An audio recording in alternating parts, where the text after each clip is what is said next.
Hey guys, tonight we're drifting far out into the salt-sprayed waters of the Caribbean, not to hunt for treasure or duel with swords, but for something far stranger.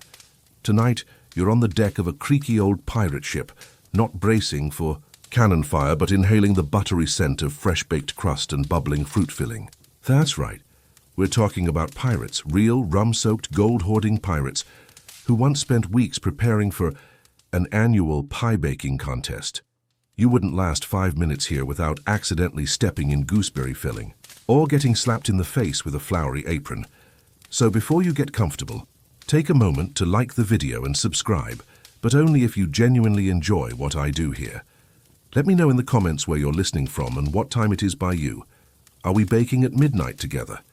Now, dim the lights, maybe turn on a fan for that soft background hum, and let's ease into tonight's journey together. You shuffle across the warped wooden deck of the Lady Gingersnap, moonlight splattered through a torn sail. The scent of burnt butter and spiced pastry weaves into the sea breeze, curling into your hair, distracting you from the crashing waves and clinking chains. In front of you is a sight both surreal and ridiculous. 6 pirates crouched around a makeshift oven, staring intently at a rising pie crust. They're not shouting, not swinging swords, but locked in a deadly serious argument over how many eggs should go into the peach filling. 3 makes it glossy, says the one-eyed man in a goose-feather hat. 4 gives it weight, counters the frizzy-bearded first mate in a flour-dusted apron. And you, the newest crewmate, just 4 days aboard, have been chosen as the taste test judge. No, you're not dreaming. This odd tradition goes back to the early 18th century. As sugar fever swept across the ports, pirates, like anyone else with a sweet tooth and no dental insurance, became obsessed with baked goods, especially pies. In a world where dessert was rare and ovens even rarer, the sight of a functioning pastry oven at sea was nothing short of a miracle. Every warm season, dozens of ships would converge on a small, nameless rock near Barbados, known only to pirates as Isla del Pastel, to compete in the high seas baking championship. No trophies, no prize money, just the honor of carving your name into the legendary pastry plank, passed down through 3 generations of captains. You'd think this was a joke, but among pirates, the one who could perfect a flaky crust was often seen as more fit to lead than the one who could swing a sword. In many crews, baking skills decided leadership, not battles. Sounds like a pirate sitcom? Try standing there, silver spoon trembling in your hand, as the entire crew watches you bite into 2 nearly perfect pies, except one is pumpkin-filled, with a hint of dried fish. Don't ask why. They said it was a regional flavor. According to a Dutch sailor named Peter van Molten, the earliest record of the Great Pie-Off appeared during a dry season when all the ship had left were salted fish and moldy bread. One desperate cook gathered every scrap of dried fruit left on board, baked a single pie, and nearly started a mutiny when the crew fought over it. And as with many things in pirate life, fighting over food became the seed of what would grow into a tradition. From then on, every year, pirate crews would pause their pillaging for a week of baking. They built makeshift kitchens on deck, turned cannons into ovens, sails into aprons, and sang baking ballads, rough, rum-laced voices blending. With deep laughter and sizzling pastry, you begin to see it. Beneath all the gunpowder and grit, pirates were dreamers too. They craved sweetness, worried about burnt crusts, and panicked when they ran out of brown sugar. Here's a weird fact not many know. In 1711, a ship called the Sugary Widow sank from being overloaded, with flour and dried fruit. Nobody died. But 11 half-baked pies floated ashore in Jamaica, where the locals thought they were gifts from heaven. Historians still argue over whether this baking mania spread across all pirate fleets or was just the bizarre habit of a few sugary scallywags. But one thing was certain. Wherever there was an oven, there was hope, or at least pie. You settle on the edge of the deck, watching golden firelight flicker out of the oven. A grizzled pirate hands you a small piece of pie wrapped in oilcloth. You take a bite and are stunned by the perfect crunch of the crust, the mellow sweetness of pineapple, and the gentle whisper of cinnamon. You're not sure if you'd survive in a world where pies are law and a burnt filling might get you thrown overboard.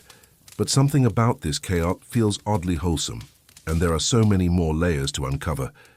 The next morning, you're woken not by cannon fire or screeching gulls, but by the sharp crack of a wooden spoon slapping dough. Above your head, someone's yelling about overbeaten whites, like it's a matter of life or death, which, in a pirate baking contest, it sort of is. You sit up slowly, salt-stiff blanket clinging to your shoulders, and blink against the sun slicing through the rigging. It's already hot enough to cook a tart on the railing. And judging by the cloud of flour floating across the deck, someone might be trying. Today is crust day. If you thought pie baking was a gentle pastime involving warm ovens and cozy aprons, you haven't met pirates on the second day of competition. Crust day is when alliances are tested, tempers flare, and a man will sell his only pair of boots for a decent pie tin. It's not about the filling today, it's about structure, symmetry, and that impossible snap between buttery and flaky. That makes a crust truly legendary. And you're still the judge. The crew of the Lady Gingersnap has taken a liking to you, mostly because you don't spit out even the weirdest experimental pies. Yesterday's smoked guava tart? You powered through. The one with pickled anchovies? You gave it a polite nod. You're earning a reputation, not for your culinary skill, but for your stomach of steel and your mysterious ability to chew while smiling. You're handed a list scribbled on what looks like a page from an old treasure map. It reads, Flaky Test. Crumble Contest. The Great Crust Toss presentation round Secret Crust Ingredient Showdown. You gulp. You were hoping today would be more passive. But the Great Crust Toss has a suspiciously physical ring to it. As the first round begins, you're seated at a makeshift judging table, a crate covered in napkins, with 3 flags in front of you. 1 red for too soggy, 1 green for perfect, and 1 skull and crossbones for this crust offended me personally. The first pie is wheeled out like a precious cargo. It gleams in the sunlight, dusted with powdered sugar and topped with thin slices of mango. You tap the edge with a fork. Tink. The sound is promising. You take a bite. It's transcendent, buttery without being greasy, crisp at the edges, soft at the center. You raise the green flag, and the crew roars like they've just raided a royal galley. But not all pies are victories. One particularly confident baker serves you a crust made, entirely of dried seaweed. Innovative, he says with a grin. Disgusting, says your tongue. You politely raise the red flag, and he bows theatrically before swan-diving off the side of the ship. Don't worry, he's wearing floaties made of empty coconut shells. As the day heats up, the competition grows fierce. The second round, the E.G. Crumble Contest, is open to interpretation, and that's where things get weird. One team delivers a pie crust made from crushed hardtack and molasses. Another uses pistachio shells. A third, in a feat of terrifying ambition, attempts a fully structural triple-layer lattice using strings of dried banana peel. You're not sure whether to be impressed or concerned for their mental health. Here's a lesser-known historical tidbit. Many pirate ships kept secret ingredient. Barrels, locked crates filled with rare or luxury items, meant only for culinary emergencies. These included vanilla beans, dried cranberries, or, on wealthier ships, condensed coconut milk. The barrels were under tighter protection than the gunpowder. Some captains even had ingredient keepers, who doubled as snipers. Historians still debate whether this tradition was widespread or just the fancy of high-cheekboned chefs with too much time on their hands. The third round is chaos, the Great Crust Toss. Here's how it works. 2 bakers stand at opposite ends of the deck. They each launch a disc of dough into the air and try to catch it on a wooden shield. The one with the least dough on their face at the end wins. The crowd cheers. Dough flies. Someone loses a hat to an over-enthusiastic spin. You're asked to judge based on both form and flair. One pirate does a pirouette. Another sings a ballad. Mid-toss. A third attempts to juggle 3 crusts at once and ends up tangled in rope. You give him a bonus point for audacity. The fourth round, presentation, brings out the inner artists. There are pies shaped like ships, pies with crusts woven into skulls, even one designed to resemble a treasure map, though the X marked a particularly unpleasant cluster of cloves. One ambitious pair bakes a pie that plays music when cut. You're too afraid to ask how. You notice a pattern now. Baking is more than a hobby to these pirates. It's their way of expressing identity. Some of them used to be street bakers in Lisbon. Others learned from grandmothers back in Scotland or in the kitchens of imperial ships before they turned rogue. One sailor, tattooed from neck to ankle, shyly admits he just really likes cinnamon. The final challenge is whispered about with reverence, the secret ingredient showdown. This is when the pirates reveal the strangest items they've saved all year, ingredients so rare, so bizarre, they can only be used once per season. Dried starfruit, fermented eel paste, roasted cactus syrup even, somehow. A single scoop of mint chocolate chip ice cream preserved in a block of enchanted sea salt. Okay, maybe it was just extra cold. Each baker presents their creation. You try them all. Some are delightful. Some are too haunting. One smells like fresh parchment and regret. As you finish the last bite, the sun begins to sink behind the sails. The deck is littered with crumbs and empty pie tins. Someone's passed out in a bowl of whipped cream. The air hums with laughter, low sea shanties, and the satisfaction of a full day well baked. You lean back, belly warm, fingers sticky with fruit syrup, and think, this might be the weirdest competition you've ever judged. But also maybe the most sincere, because out here on a ship where nothing is guaranteed, not gold, not glory, not even wind, pie is the one thing they can shape with their own hands, from chaos into something sweet. And tomorrow, they'll do it all again. By the third morning, your dreams are half pastry. You wake up convinced you're sinking into a bed of custard, only to realize it's just the hammock swaying too low, and someone's spilled peach glaze down the rigging again. The air smells like cinnamon and something suspiciously meaty, definitely not what cinnamon should be paired with. Today is filling day. The stakes are high, your stomach is full of dread and mango from last night, and the Lady Gingersnap is already vibrating with tension. You roll out of your hammock and step into a puddle of cherry syrup. No one flinches. Everywhere you turn, pirates are chopping, boiling, blending, tasting. Some are whispering recipes like sacred spells. Others are arguing about the ratio of nutmeg to rum, as if the fate of the ship depends on it, which honestly it might. This morning, you've been upgraded from judge to guest inspector of filling stations. The title comes with a badge made of hardened caramel and a large spoon. Use it wisely, says the first mate, solemnly pinning it to your shirt. It cracks a little. So does your patience. Your first task, check every crew's prep station for dangerously innovative fillings. That includes anything involving seafood, fire ants, or ingredients retrieved from the captain's medicine chest. You pass a station where two pirates are gently roasting pineapple slices over an open flame. Another is zesting lime while singing a lullaby to his dough. You feel oddly moved. Then you reach a table where one team is confidently stirring what appears to be mashed peas and fermented garlic. They smile. You back away. Here's something the history books rarely mention. Pirate ships didn't just steal gold. They also collected recipes. Some from stolen cookbooks, others from portside lovers, kidnapped chefs, or personal experiments. They'd scribble notes on scraps of parchment, tattoo instructions on their thighs, or carve pie ratios into the undersides of wooden spoons. There's even a legend of a secret pirate pie manual, the Book of Crust and Glory, lost during a raid in 1720. Supposedly waterproof, encoded, and locked inside a pie tin with a spring-loaded latch. No one's ever found it, but rumors say parts of it resurface in recipes that just feel too perfect. Back on the deck, the filling challenge begins. Each team must produce two pies, one classic, one experimental. You're seated front and center, your spoon gleaming in the sun, flanked by a parrot in a chef hat and a crab wearing a tiny paper napkin. He's the texture judge. No one questions this.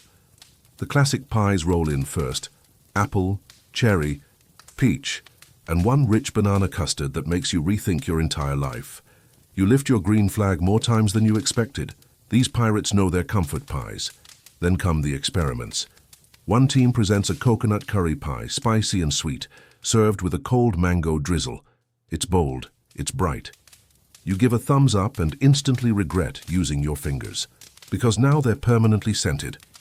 Another crew brings you a pie filled with fig and blue cheese, baked in honey-crusted dough. It's surprisingly delicious, but it splits the crowd. Some pirates swoon, others call it traitorous to dessert. Someone throws a spoon. You duck. A third team serves a rum raisin chili filling. It's like being punched in the mouth by a flamboyant ghost. You salute the effort, but sip cold tea for 10 minutes afterward. One brave soul attempts a seaweed coconut anchovy tartlet, garnished with pickled radish. You take the tiniest possible bite, your eyes watering.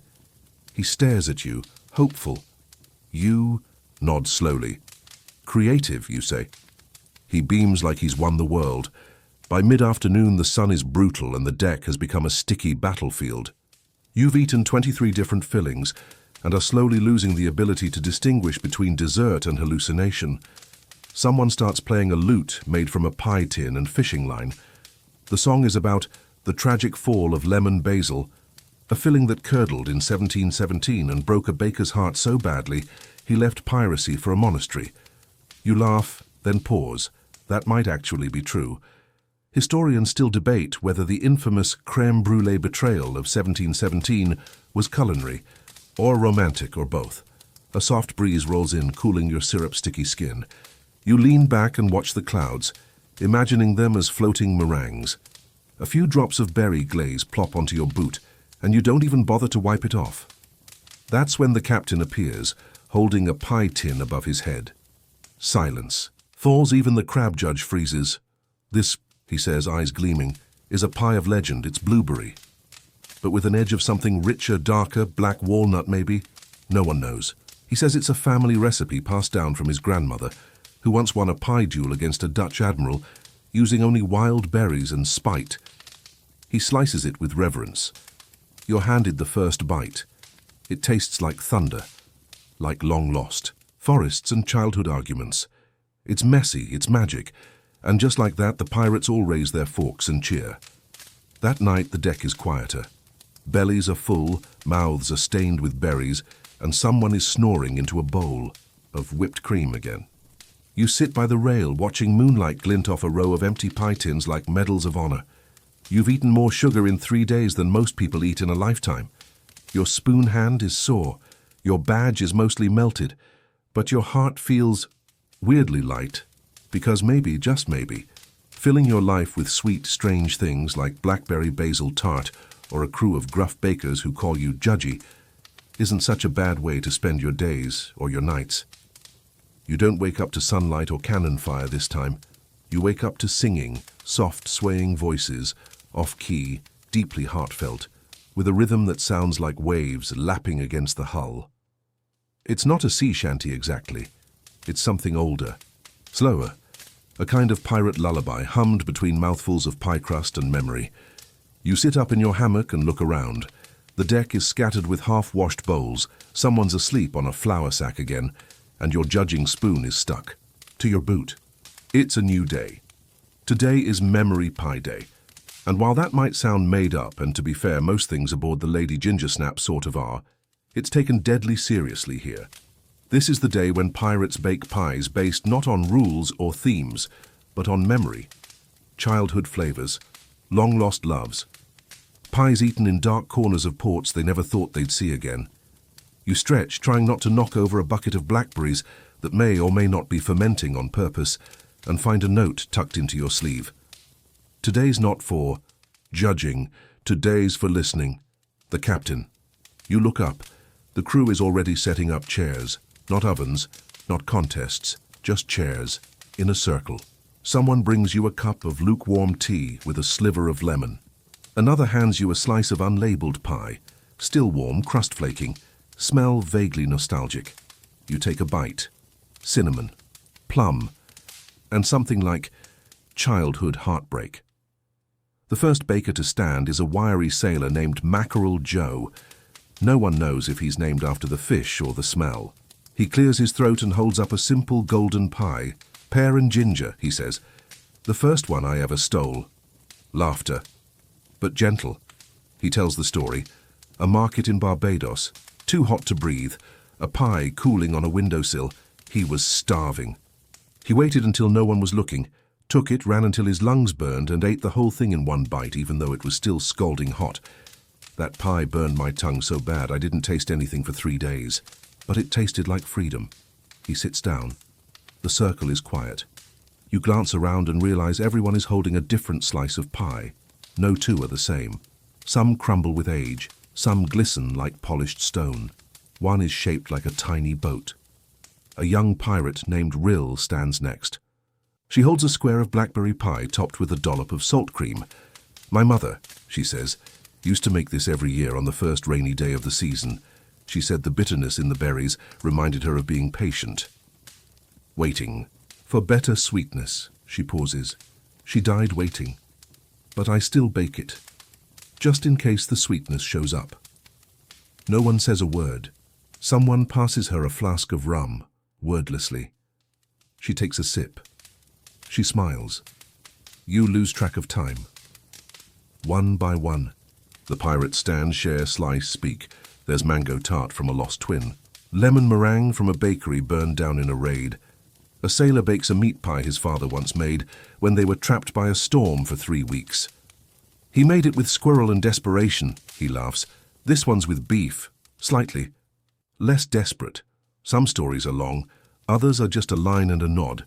But they're all real, raw, sweet and salty and cracked around the edges, like a good pie crust. You realize something important. This isn't just about baking, it's about remembrance.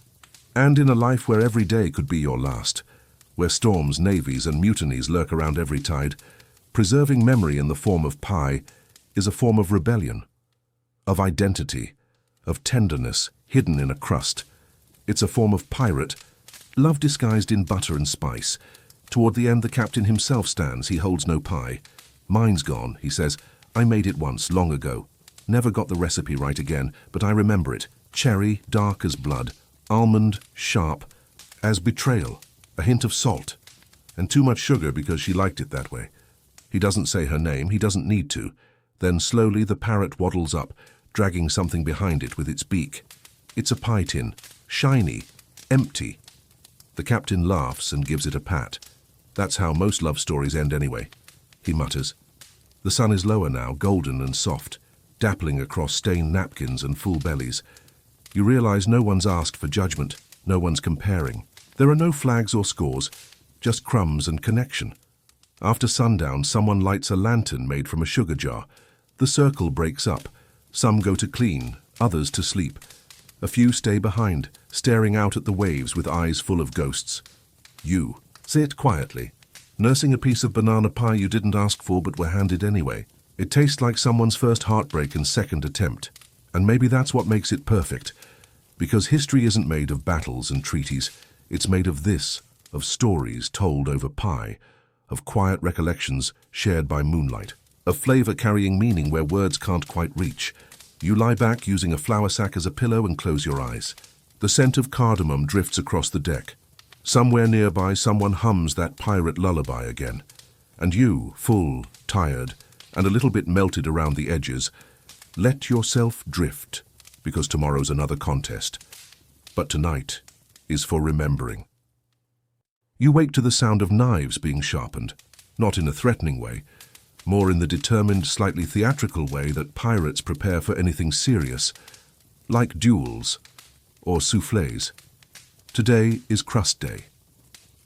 You heard whispers about it yesterday, half reverent, half terrified. Turns out this is when the real competition begins, because while fillings can be forgiven for being too ambitious or not strictly legal in 3 empires, the crust is sacred. It's the backbone of a pie, the foundation, the shield and the stage. Hand here on the Lady Gingersnap. It's the most judged, fought over, sworn upon part of the entire contest. You sit up in your hammock and discover that someone's tucked a small note into your pocket. Put on something flame-resistant.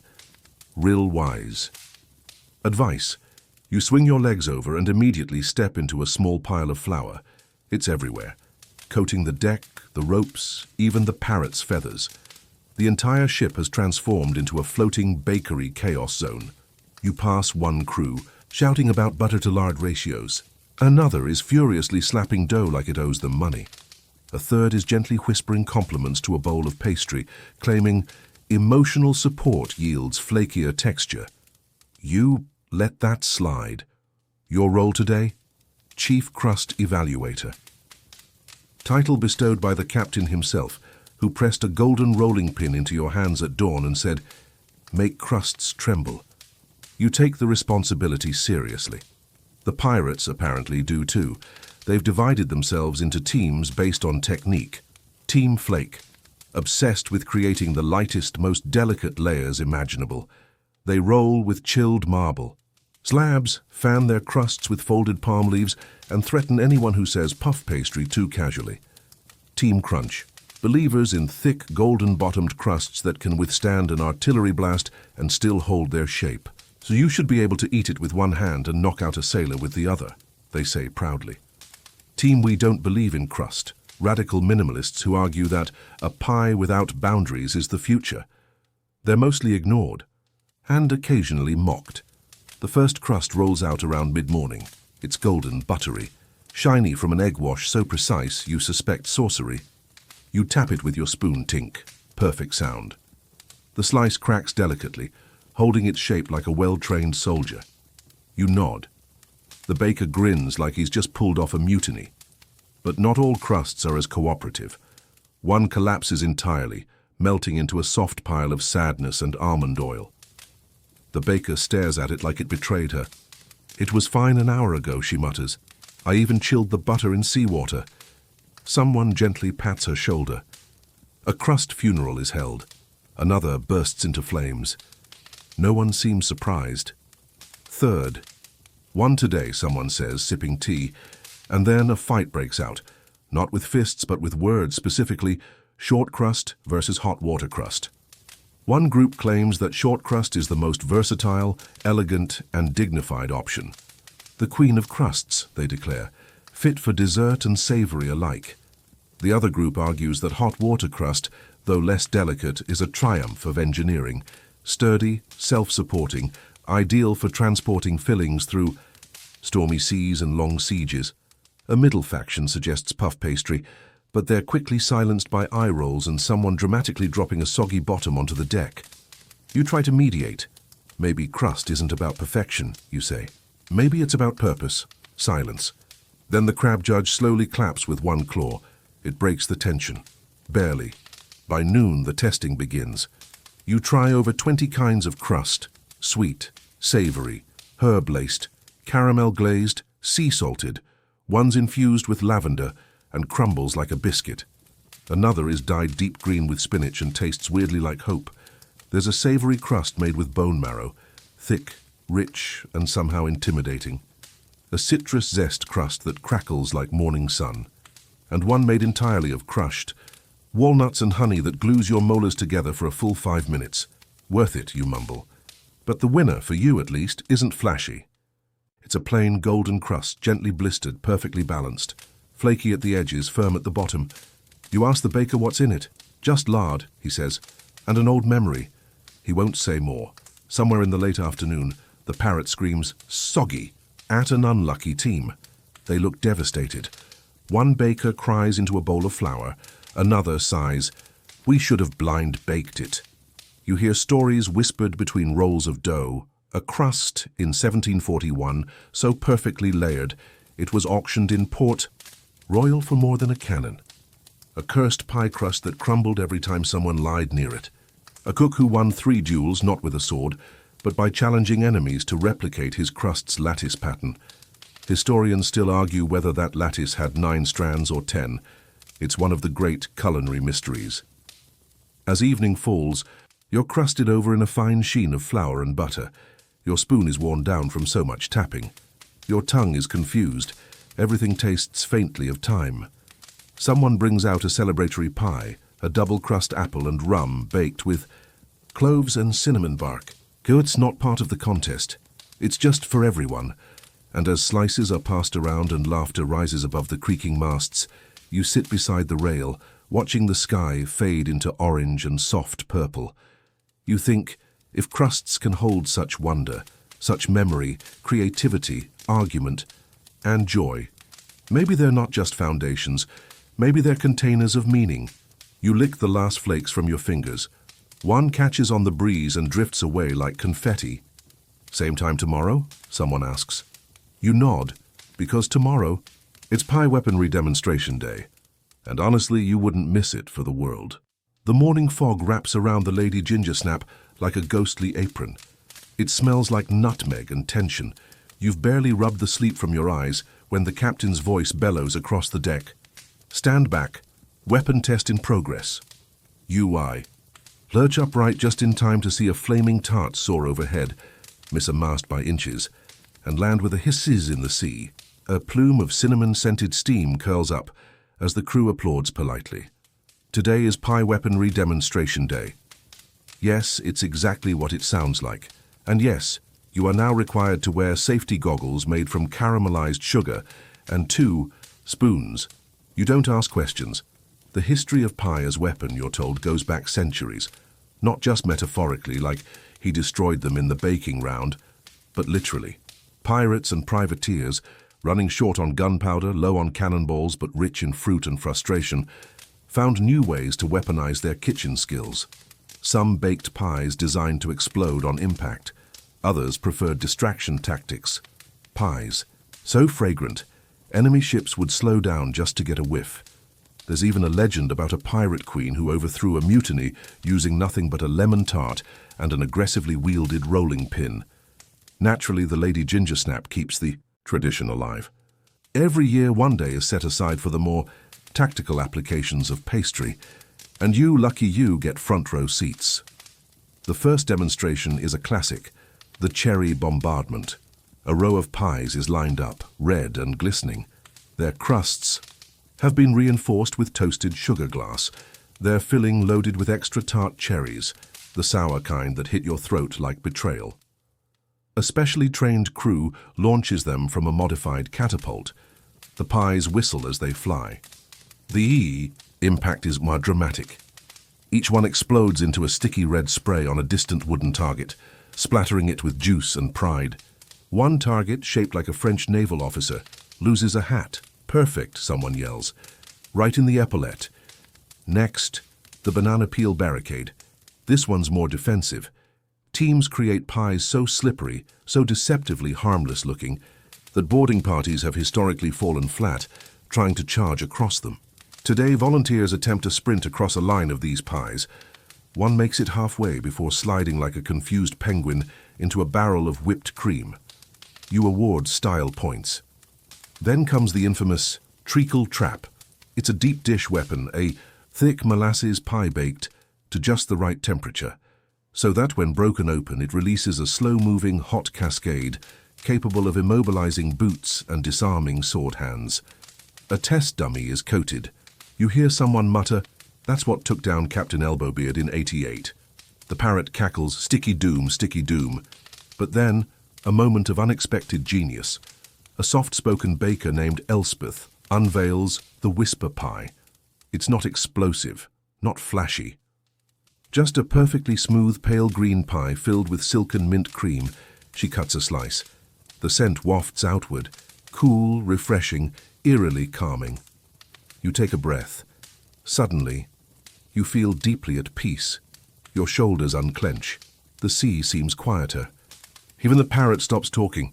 "It's not a weapon," Elspeth says softly. "It's a deterrent. You can't fight when your enemies are soothed into gentle reflection." Silence, then applause. Someone writes it down in the official scroll of pie combat strategy. Beneath volcanic rhubarb crater. Later in the day, things get a bit ambitious. A team attempts the quad-crust slingshot, involving 4 pies tethered together, swinging in unison.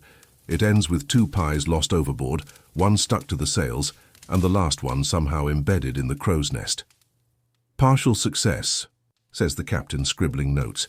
"Good loft. Poor retrieval." There's also an experimental dish labeled pepper meringue detonator, but it's removed for safety after someone sneezes for 14 straight minutes. By dusk, the deck looks like the aftermath of a food fight. Earn a very creative military academy. Crumbs, splinters, a smear of custard on the ship's bell. The crew is tired but buzzing. You sit cross-legged with a slice of ginger pomegranate pie, non-lethal, thankfully, listening to the others debate whether powdered sugar can be used for smoke cover. The stars blink to life overhead. The sea murmurs its applause, and you, full of pastry and potential, think, this is absurd, delightfully, completely absurd. But it makes a kind of sense because to pirates, pies aren't just food or memory. They're survival, celebration, strategy, and sometimes they're just what you throw when you run out of cannonballs. You lick a bit of cream from your thumb and think, tomorrow can't possibly top this. But then someone casually says, oh, didn't you hear? Tomorrow's underwater baking trials.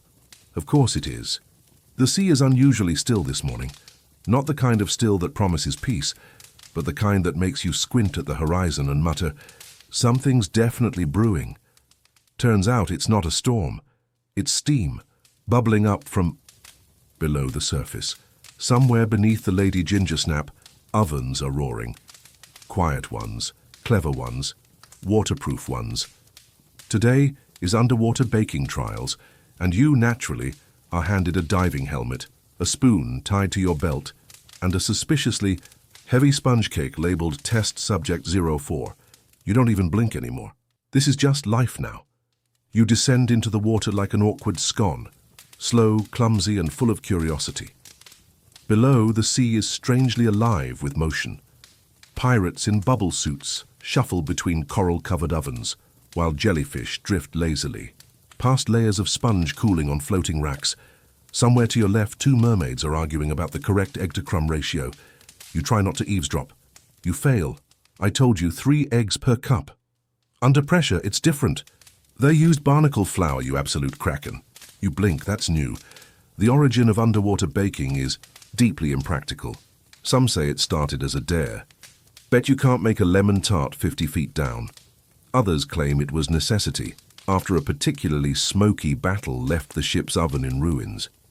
But most agree.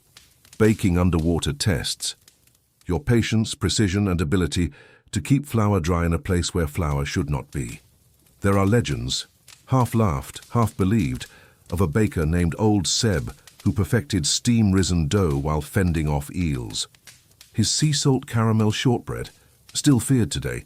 You pause at a plaque dedicated to him. Someone's added googly eyes. It feels right. Today's challenges are as follows. Bake a cake without letting it disintegrate. Achieve browning despite ambient dampness. Convince at least one sea creature to approve. You join a crew mid-trial. They've built a convection oven inside a sunken canoe, powered by a mix of solar mirrors and what looks like repurposed jellyfish energy. You don't ask. They're working on an abyssal angel cake. You help by fending off a nosy octopus, who keeps trying to poke holes in the batter with its curious little suckers. 10 minutes later, the cake rises, barely, and slightly sideways. Everyone cheers anyway. You're then whisked over to the pressure pie zone, this part of the reef. Dips down deep, too deep, you're told, for flaky crusts to survive.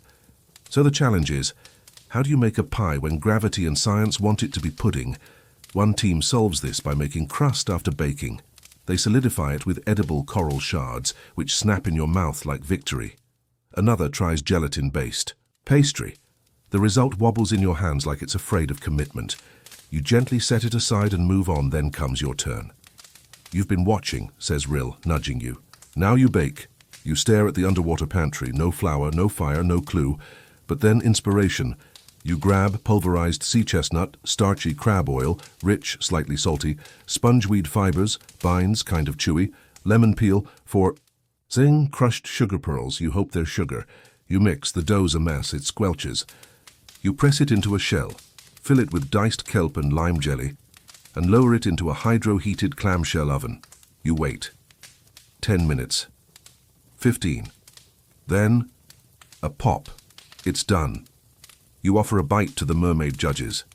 One gags, one weeps. One says, I'd serve this at my daughter's wedding. You beam. Later you surface to wild applause. Not for you, unfortunately, but for a pirate who managed to deep-fry churros using a volcano vent and 2 very patient sea urchins. Still, you feel proud. You're damp, salty, slightly dizzy from Pressure changes, but proud. And as the sun dips low, you lie back on the deck, wrapped in a crust-scented towel, watching the pink clouds drift overhead. The captain walks by and says, "Didn't drown. Good job, high praise. You ask what's tomorrow." He grins, one gold tooth catching the last light. "Oh," he says, "that's the day we settle the great custard debate." You groan, you also smile, because you're not just baking anymore. You're becoming a part of something strange and ancient, a community, a story, a slice of ridiculous, sweet, slightly scorched history. You wake up with custard on your forehead. This is not a metaphor. Someone, probably the parrot, thought it'd be funny to dollop a spoonful of last night's lemon-thyme crème anglaise on your sleeping face. You wipe it off with a sigh and mutter, "It's going to be one of those days." Because today is exactly what you were warned about, the great custard debate. It's not a simple argument over taste or texture. No, this is an ideological divide, a civil war in soft form. And you, unfortunately, are now a voting member of the Custard Council. You try to opt out. They shove a powdered wig on your head, made of spun sugar and egg-white foam. No escape. You're in this now. The debate begins at breakfast. 2 long tables are set up across the deck. One labeled Team Set Custard, the other team pouring custard. Set custard includes creme brulee, flan and baked custards you can slice. Pouring custard advocates for the runny, velvety kind that coats a spoon like affection. The divide is intense. You hear insults like jelly-headed, fool and soupy traitor. Someone throws a ramekin, a duel is suggested, with whisks. Captain Sweetbeard calls for order. He bangs a ladle on the ship's bell. "Let the trials begin," he declares. And so the debate moves from words to action. Each side must prepare 3 dishes. A historical custard dish with pirate roots. An innovation that reflects modern flair. A dish that can survive cannon fire. Because, of course, you're assigned as neutral taster, a dangerous role but one of honor. Also, it comes with an emergency palate-cleansing cracker in case of disaster. Team Set goes first. They present a spiced rum creme brulee served in tiny cannonballs. The sugar on top is torched using the ship's lantern and a magnifying glass. It's flawless, creamy beneath, crackling above, like the surface of a delicious ice planet. Next, a coconut basil custard cake stabilized with kelp starch. Oddly delightful, you taste hints of lime, fear and tax evasion. Their final test, a cinnamon egg torta baked inside a reinforced iron mold. It's dropped from the crow's nest. It survives. Mostly. You give it a 7 out of 10 for structure and a solid 10 for not hitting anyone on the way down. Then it's Team Pouring's turn. They unveil a warm vanilla bean custard, served in conch shells, inspired by a legend of shipwreck survivors who used sea heat and patience to create comfort food in the middle of despair. It's so good you almost cry. Next, a floating island where poached meringues drift on a custard sea like marshmallow clouds. One is shaped like the captain's face. He's flattered, slightly disturbed. He eats it anyway. Final challenge, resilient pouring custard. They pour it into a hollowed-out biscuit shell, then fire it from a low-power pie cannon at a nearby rock. It explodes in a golden mist that smells like Sunday afternoons. You are moved deeply. At judgment, the crew gathers. Captain Sweetbeard strokes his beard thoughtfully. Both sides, he says, have proven valor, creativity, and emotional damage through dessert. There is murmuring. He turns to you. As neutral tongue, the choice falls to you. You freeze. The weight of generations of egg-based diplomacy sits heavy on your shoulders. You take a breath. Then you say, "I choose." Eggnog. Silence. Then uproarious laughter. Even the parrot squawks, "Cheaters answer, cheaters answer." But no one's angry. Eggnog, after all, is the one custard everyone kind of agrees on. It's sweet, it's spiced, it's drinkable. And, most importantly, it's what pirates drink on calm nights when the wind's asleep and the stars are listening. So the council votes. A truce is declared, and the Lady Gingersnap celebrates the only way she knows how, with a custard slip and slide. Across the main deck, you don't even hesitate. You run, you slip, you slide through vanilla glory, and for just one ridiculous creamy second, you feel like you're flying. That night, you lie in your hammock, muscles tired, soul full. Someone's still arguing quietly about whether Sabayon counts as a custard. You smile into your pillow, because tomorrow's the Scone Diplomacy Summit. and you have opinions. You are woken by the sound of screaming. Scone-related screaming, not fear, though arguably it should be. More like righteous fury. The kind that can only erupt when someone has said, "Actually, I prefer mine without clotted cream." Welcome to Scone Diplomacy Summit Day 1. The summit takes place on a floating platform tethered to the Lady Gingersnap. The sign above reads, "ESCO Negotiations, Settle the Crumb Wars." Everyone's in their finest robes, which mostly means aprons with extra pockets. You're handed a cup of lukewarm tea and a scone so dense you briefly consider using it as a pillow. You take one bite. It fights back. The great debate, as you're told by a sleepy deckhand with flour in their eyebrows, boils down to 3 questions. Cream or jam first? Is a dry scone a good scone or a crime against humanity? Do raisins belong anywhere near baked goods? Each camp is fiercely organized. There's the Jam First League, mostly southern pirates with fruity accents and a flair for dramatics. They believe the jam sets the stage, like a proper velvet curtain. Then the Cream First Coalition, composed of tacticians and traditionalists. They argue cream is the foundation, the base coat, the bedrock of deliciousness. And then there's the Dry Scone Deniers. A radical group. Their motto, moist or nothing, they are terrifying. Your job today? You're a crumb witness, someone who records which sides argue most civilly and which scones disintegrate under pressure, both figuratively and literally. You're given a clipboard and a knife shaped like a tiny anchor. It's for buttering, apparently. The first round is a scone ceremony, where each team presents their ultimate scone, served warm, alongside a brief speech explaining its historical legitimacy. The Jam First League goes first. Their scone is a blackberry sage spiral, topped with hand-whipped cream and wild plum jam, all sourced from an island you've never heard of, and suspect they made up. Their leader ends the speech by dramatically biting into a still warm wedge and whispering, "Balance." Everyone claps politely. Then Cream First steps up. Their scone is cardamom honey, dense but tender, served with thick clotted cream and lemon preserves. Their spokesman, an ex-pastry chef turned pirate, recites a haiku about texture. You tear up, but then chaos.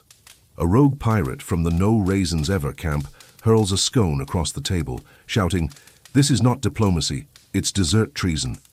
It hits the main judge in the shoulder. Butter explodes like confetti. You duck behind a barrel of Devonshire cream just as the second scone is launched. Captain Sweetbeard calls a temporary ceasefire using his emergency biscuit whistle. Everyone sits down, covered in jam, seething. It's clear, things are escalating. You're sent to mediate a breakout session.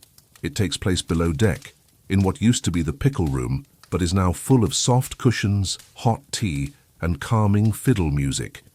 A sign reads, "Scone Shame-Free Zone."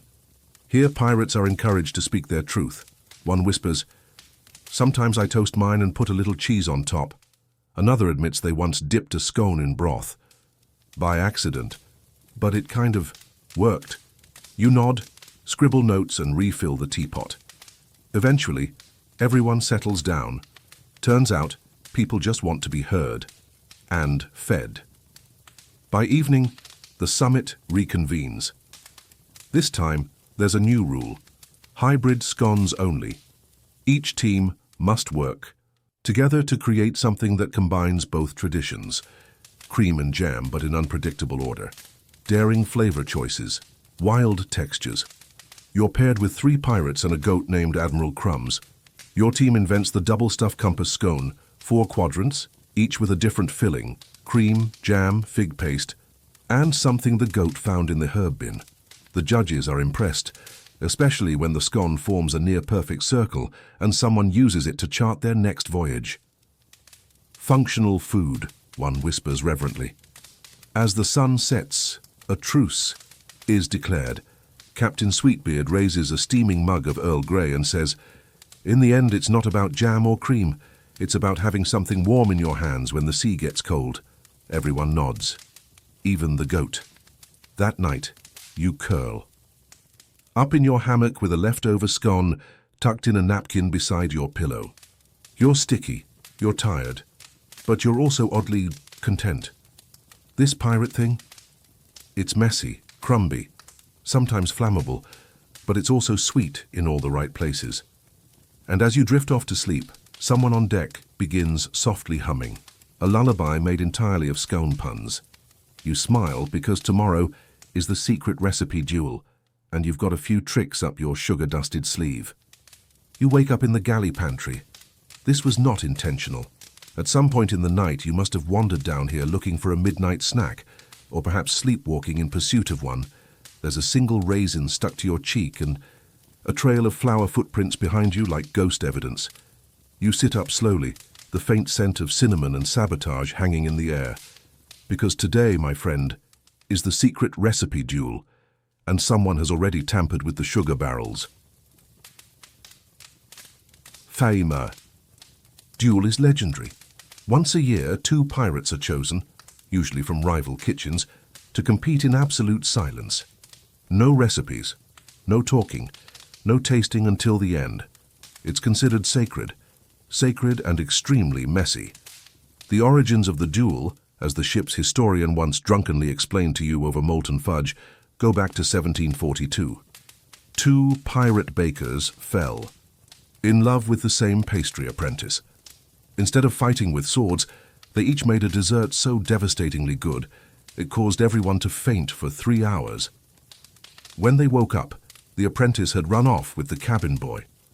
But the duel remained. Today's chosen duelists, Toffee Tom and Meringue Marie. Tom is known for his explosive confections. His cupcakes once sank a rowboat. Marie is whisper quiet, rarely speaks, and once folded egg whites so perfectly, they levitated for a full minute. The kitchen arena is set. Counters cleared, aprons tightened, mustaches waxed for luck.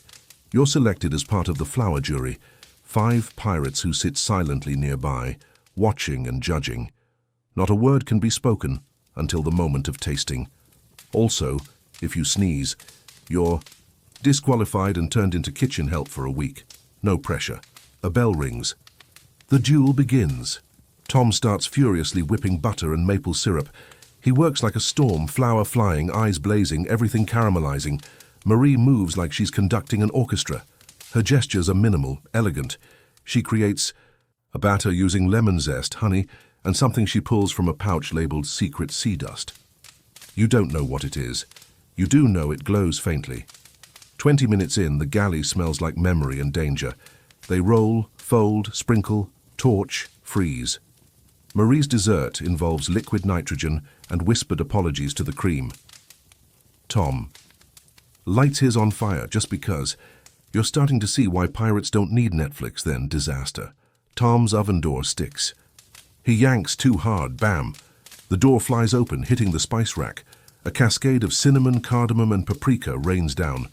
Marie doesn't flinch. She calmly pulls out her tray of custard-topped puff shells and arranges them in a perfect spiral, like a galaxy of forgiveness. Tom improvises. He scoops up fallen spices, sprinkles them on his chocolate torte, and mutters, silently, something that looks like spicy fate cake. Time is called. Dishes are placed. No one breathes. The jury steps forward. One by one, we take a forkful of each. Marie's dessert melts on your tongue like a lullaby. Notes of vanilla, orange blossom, and something sad. It tastes like the feeling you get when you realize someone else finished the last slice of pie, but you're happy for them. Anyway, Tom's cake punches your mouth in a good way. First comes rich chocolate, then a surprising swirl of pepper and burnt sugar, then a final hit of something warm, like betrayal, but with good intentions. The flavors argue inside your face. Then it's time to vote. Everyone casts their crumb, literally. A single crumb of their chosen dessert is placed on a scale. Whichever side tips wins. The balance is delicate. One crumb, then another, and then tilt. Marie wins by a whisper. Tom bows dramatically, picks up a leftover shell, and eats it in one bite. He mouths, "Well played." Marie nods. She offers him a spoonful of her sea dust cream. He accepts it without blinking. That's the thing about pirate baking duels. They end not in grudges, but in shared leftovers. That evening, the leftovers are turned into an enormous dessert bar. Everyone eats by candlelight, sticky fingers, quiet laughter. You sit with a tiny tart in one hand, the sea breeze licking your neck, and wonder if normal land people even know what they're missing. Out. Here, food is language, dessert is diplomacy, and sometimes the quietest chef has the loudest flavor. As you drift toward your hammock, someone hands you a parchment. It reads, "Tomorrow, the muffin conspiracy, mandatory attendance, dress festive." You raise an eyebrow. But, honestly, you're not even surprised anymore, just curious and slightly hungry. You are awoken before dawn by muffled shouting and the distinct smell of blueberry betrayal. It seems the muffin conspiracy has officially begun. You stumble to the upper deck, half-dressed, one slipper missing, and find half the crew clustered around the galley entrance. Someone has nailed a sign to the door with alarming flair. Closed until further notice. Muffins have been compromised. No one knows exactly what that means, but pirates, as it turns out, take their breakfast very seriously. The origins of the muffin.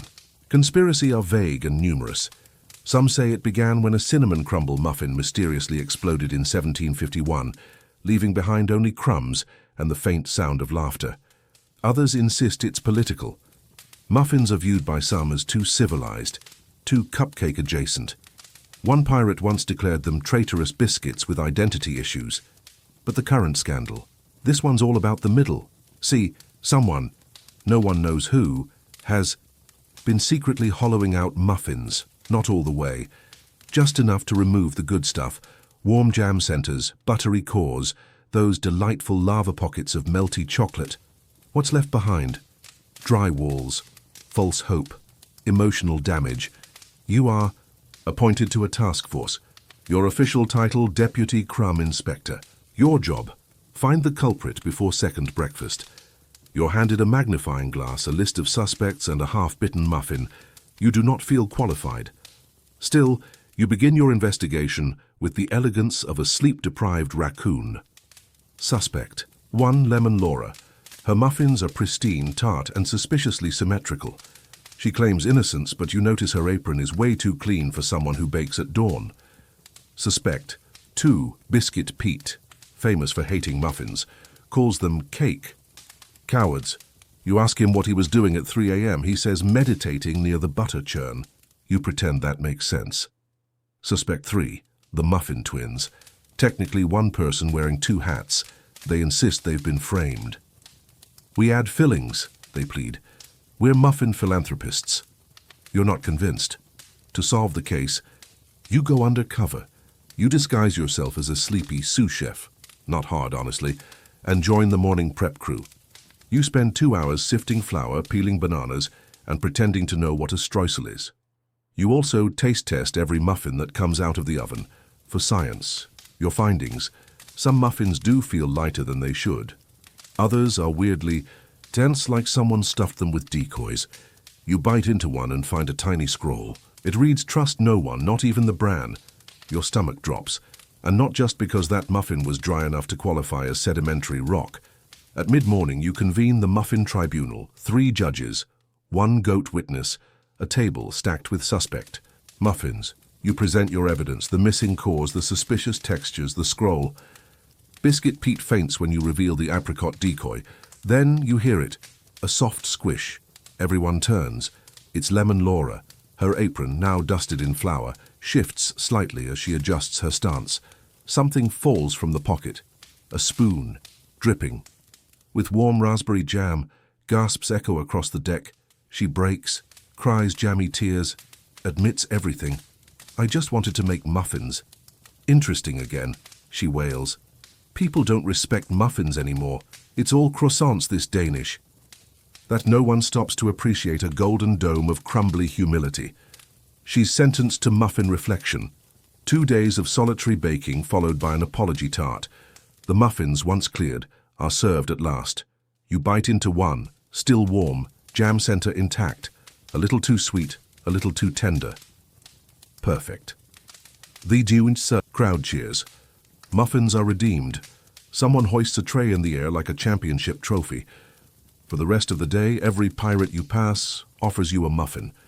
You pretend to hesitate. You never hesitate. Later, in your hammock, stomach full and crime solved, you find another note tucked under your pillow. Coming tomorrow, the pie ship returns. Prepare your taste buds and your loyalty. You sigh. More pie. You're not sure your teeth or your dignity can handle it. But then again, this is pirate history, and nothing about it has ever been boring. You wake up to a sound you've never heard before on this ship. Silence. No clanging pots, no crusty sea shanties, no early morning arguing over who licked the last spoon clean. Just the low hum of anticipation, as thick as molasses on a humid day. Then you hear it, a distant bell. 3 long rings, then 1 short chime your heart knows before your brain does. The pie ship has returned. No one knows where the pie ship goes between contests. Some say it visits desert islands to collect exotic fillings. Others believe it drifts aimlessly, powered by ancient crust magic and a deep commitment to flakiness. What everyone agrees on, however, is this. Once a year, the pie ship comes back, and when it does, there is only one rule. Declare your flavor loyalty. You must choose fruit pies or cream pies. You can't say both, you can't say neither. You definitely can't say savory pie unless you want to be locked in the raisin cellar. This is tradition. By the time you reach the deck, the ship has docked alongside yours, an enormous vessel shaped vaguely like a crusted half-moon. Its sails are patterned with lattice. Its flag is a golden cherry atop crossed rolling pins. A gangplank lowers. Out marches the pie captain. She wears a cape made of oven mitts. Her boots are crusted with graham crumbs. She speaks only in rhyming couplets, and today her voice rings out like thunder. Declare your side sweet or rich. Pick your pie or face the switch. A murmur runs through your crew. Fruit lovers whisper of tang and tradition. Apple, cherry, blueberry. A nod to roots. Cream loyalists boast of luxury. Banana, coconut, chocolate silk. A spoonful of rebellion. Someone throws a lemon tart overboard in panic. The declaration ceremony begins. One by one, pirates step forward and pin their chosen symbol to their shirts, a red slice for fruit. A white dollop for cream. The tension is delicious. Your turn comes, you step up. The pie captain peers at you. Speak thy crust, O dreamer mild. What pie does stir thy inner child? You hesitate. You flash back to warm berry pies on cold nights, to the way cream pies melt like secrets in your mouth. You remember laughing so hard during last year's pie duel that you inhaled powdered sugar and coughed for 3 days. Finally, you reach for your badge and pull out both. The crowd gasps. The pie captain's eyes narrow, then she smiles. You choose not war but plate unlined, a rare one with a hungry mind. She pins a special symbol on you, a swirl of whipped cream wrapped in a vine of berries. You have been marked as a pie mediator, rare, respected, slightly feared. As mediator, your job is simple. Judge the pie duel. Today's theme, crust integrity. Under pressure, 2 elite bakers from each side step up. From the fruit camp, Peachy Jean wielding a peach lavender tart with crust braided tighter than a gossip circle. From cream, Silken Sam, bringing out a chocolate custard pie topped with tiny gold flakes and a sprinkle of sea salt for drama. Each pie must endure 3 tests. The tilt test, held at a 45-degree angle for 10 seconds. Crust must not slide, crack, or weep. The soggy bottom slam, dropped gently-ish from 1 foot onto a silver tray. If it makes a sad noise, points are deducted. The emotional breakdown bite. Judges take 1 bite and must report what childhood memory it triggers. More vivid, more points. You perform your duties like a seasoned diplomat. Jean's tart smells like summer and danger. Her crust holds like a seasoned sailor. The lavender hits your nose like a polite invitation to cry. Silken Sam's chocolate slice is smooth and cunning. It tastes like skipping class and falling in love with your barista. The sea salt is a personal attack in the best way. After much debate, you declare a tie of epic flavor. The crew roars in applause. The pie captain throws flower petals made of dough. You receive a wink and a mysterious pin shaped like a miniature fork. You'll need this, she says cryptically. Then, just as quickly as she came, the pie ship departs, sails full, crew, singing a hymn to whipped egg whites. That night, you lie in your hammock, still full of pastry and praise. Outside your window, the sea glitters with sugar stars. You don't know what tomorrow brings, but you suspect it involves butter. And maybe sabotage. You wake to a loud crack, like a crust being broken across the sky. A storm? No. Worse, the scone rebellion has begun. It was inevitable, really. After muffins had their scandal and pies claimed center stage, the scones grew bitter. Not in taste. Those still crumble delicately, but in spirit. You stumble onto the deck greeted by a breakfast buffet turned war zone. Someone's overturned the clotted cream vat. Raspberry jam streaks the floor like battle paint. A butter knife is wedged ominously in a banana. At the center of it all stands Captain Crumble, self-proclaimed, leader of the scone resistance. She's wearing a cape made entirely of tea towels and speaking into a ladle like it's a megaphone. No more side-shelf status, she bellows. No more being called dry biscuits. Say it with me. We are. Not bread. You make your way cautiously toward the galley, ducking a flying current. Captain Crumble has gathered a ragtag battalion, scone loyalists from all corners of the ship, cinnamon chip bruisers, lemon poppy anarchists, one rogue blueberry wielding a whisk like a broadsword. They've barricaded the oven room and seized control of the teacups. No one gets caffeine until demands are met. You understand the severity immediately. Tense negotiation begins. You're appointed once again peace pastry ambassador, mostly because you're the only one who remembers how to say clotted cream without laughing. You're led into a parley tent made of aprons. Captain Crumble leans over the dough-smeared table, eyes sharp, fingers stained with icing. We want recognition, she says, a dedicated day, and shelf elevation. You blink. Shelf elevation? Yes, she snaps. We're always on the bottom, below banana bread, below granola bars, sometimes even behind the stale biscotti. No more, we demand prime eye-level placement. You nod solemnly. This is a matter of dignity. To buy time, you propose a crumb ceasefire and distract them with ceremonial tasting. This buys you 10 minutes. You flee to the pie side of the ship seeking counsel. Pie captain is unimpressed. Scones are stubborn, she says, slicing an apple tart, but they flake easy under heat. Muffin representative Lemon Laura, now reformed and sticky with penance, suggests bribing them with orange zest. You do neither. Instead, you call upon the one force feared across all breakfast borders, the Biscuit Guild. Biscuits arrive in silence, buttery, broad-shouldered, emotionally unavailable. They walk slow, speak even slower, and regard the whole situation with the kind of southern disdain that can curdle milk. The scones hesitate. Captain Crumble sneers. We're nothing like them. A biscuit named Buttermilk Bob raises one brow. Aren't you, though? Same shape, same squish when fresh. You just got ideas above your flour. Tensions spike. You step between them, holding up a broken spatula. Like a flag of peace. Stop, you shout. This isn't how the bake-off ends. A hush falls, you take a breath and do what you do best. Tell them a story. You recount the Great Crumb Accord of 1738, when shortbread and ginger snaps ended a century-long Cold War by co-authoring a cookbook. You tell them of the tragic fate of Bagel Brigadier Benny, who refused unity and choked on his pride and a poppy seed. You speak of tea parties where all were welcome, where scones and muffins, biscuits and pies rested on the same floral tray, united not by origin but by jam. There are sniffles. Crumbs fall in slow motion. Captain Crumble lowers her whisk. We had jam once. We were happy. Biscuits nod. Muffins applaud softly. The rebellion dissolves. As part of the peace deal, scones are granted. A weekly First Bite Friday. A velvet-lined shelf, second only to croissants, and a statue sculpted from day-old dough titled Unity Through Crumble. Captain Crumble steps down, baking a farewell batch laced with forgiveness and lavender. You take the first bite. It tastes like compromise.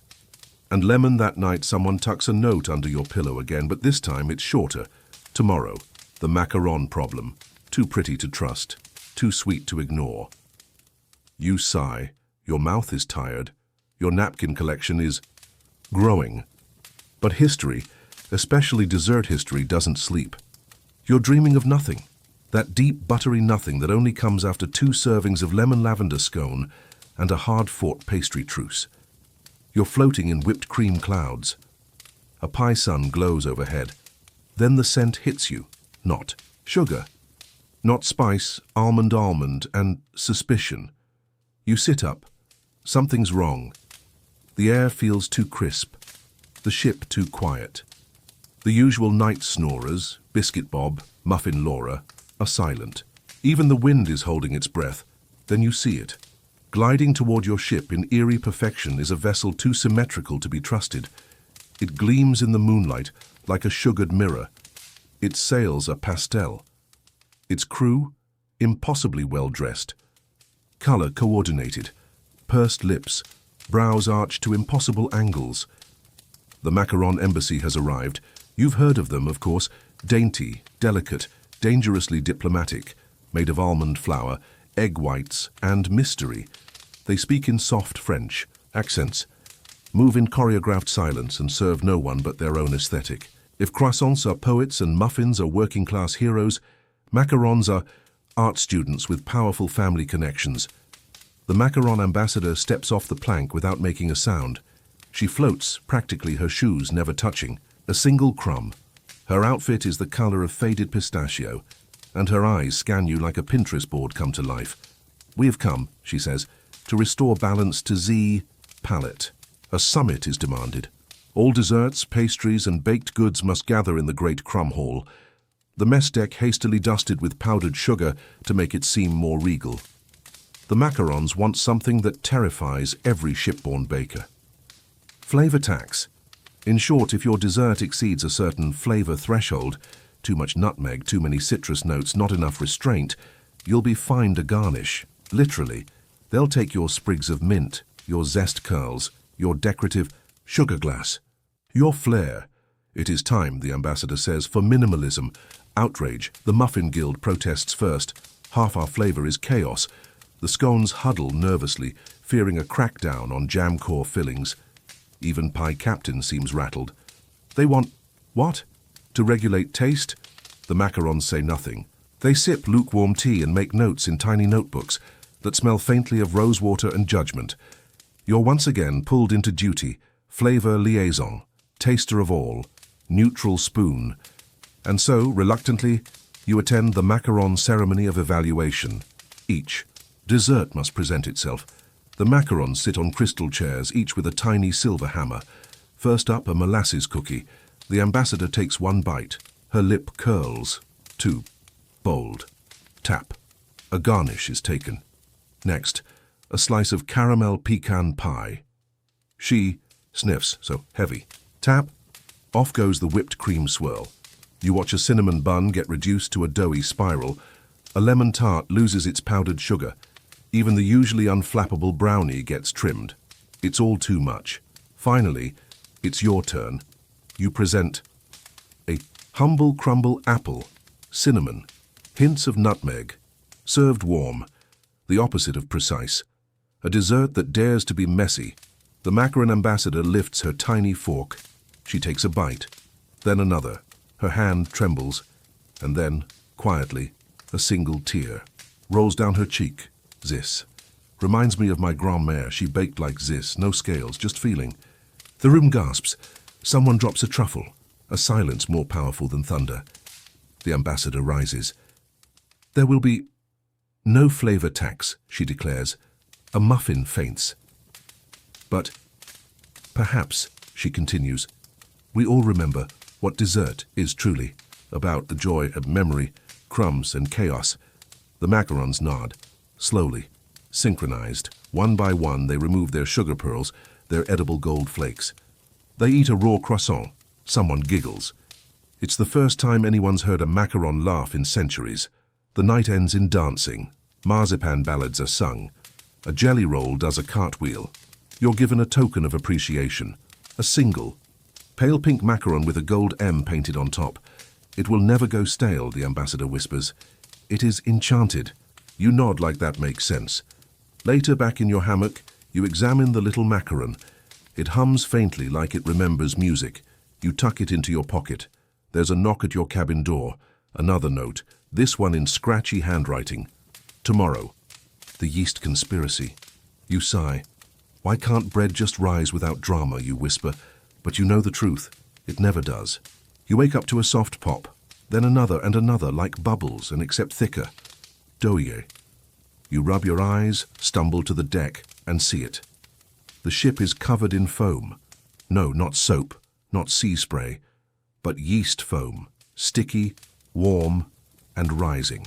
At an alarming pace, inching over barrels and ropes and one very unfortunate deck cat now shaped like a dinner roll, the yeast conspiracy has finally surfaced.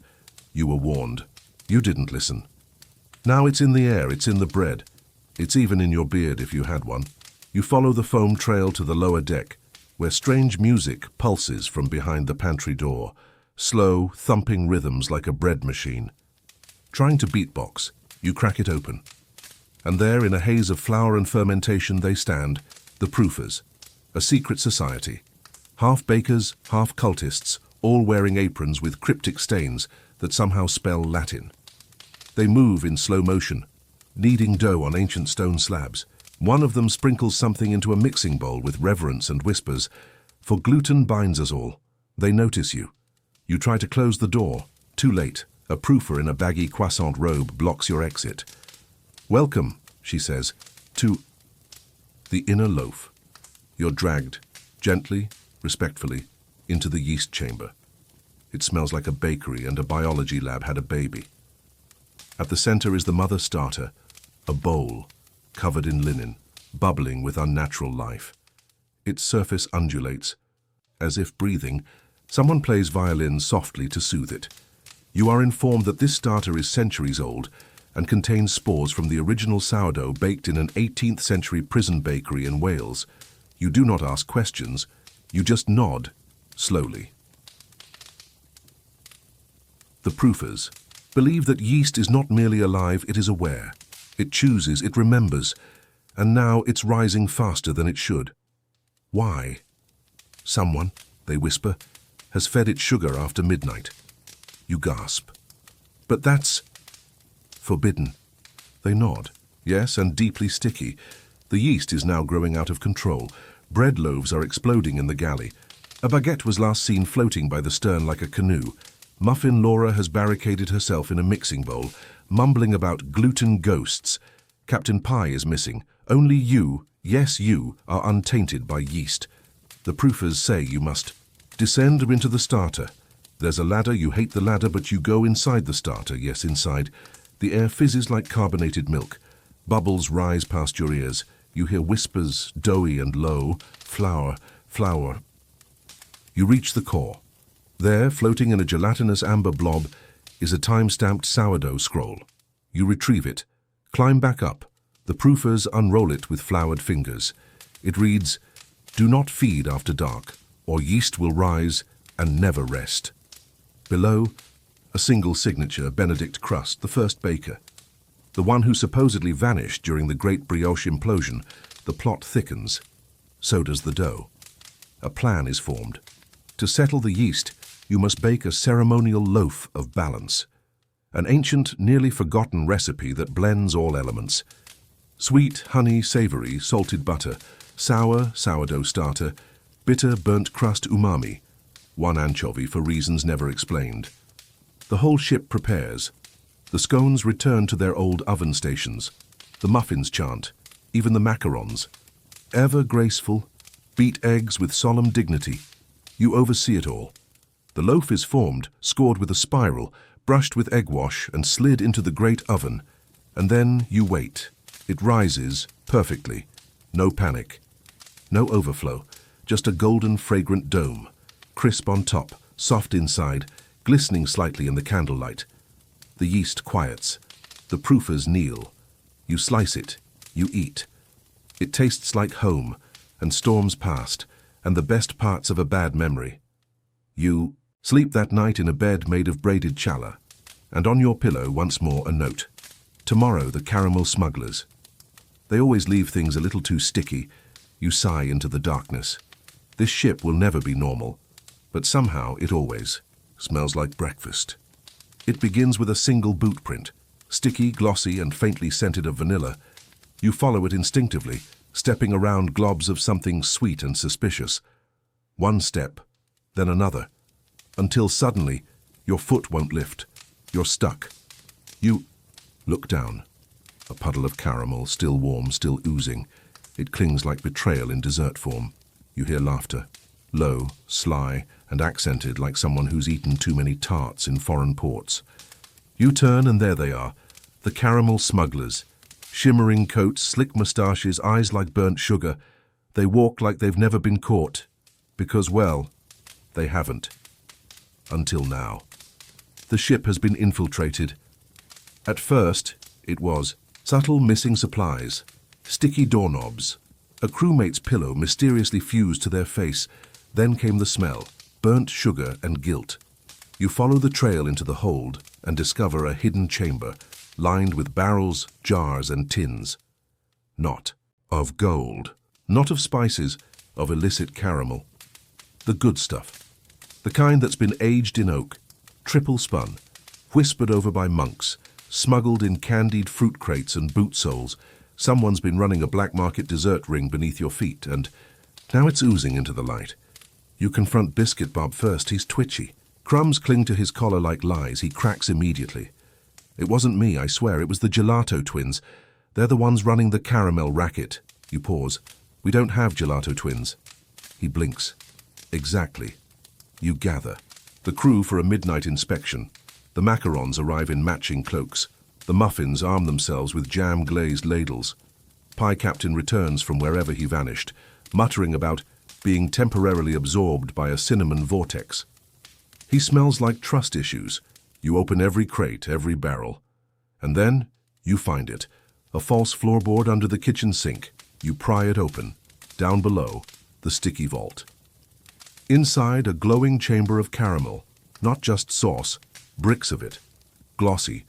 Golden brown ingots stamped with pirate emblems. A map hangs crooked on the wall, tracing trade routes between forgotten bakeries and the Isle of Butterscotch. You realize this isn't just smuggling, it's empire, and at the center of it all, a spoon, not just any spoon.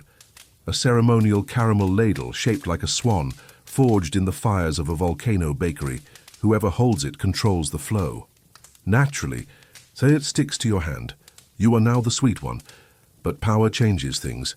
Within hours, the crew is whispering behind your back. Have you noticed the captain's cloak is glossed? Didn't they say they were just testing the quality of the caramel? Every day? Why does everything taste like betrayal and sugar now? You're being watched. Worse, you're craving it. A little drizzle here, a swirl there. Soon you're dipping your toast in caramel, your tea, your socks. Something has to give. Late one night you meet with Muffin Laura. She brings chamomile and a hard truth. You've become sticky with greed, she says gently. You look down. You're holding the spoon like a sword. Your fingers are fused together.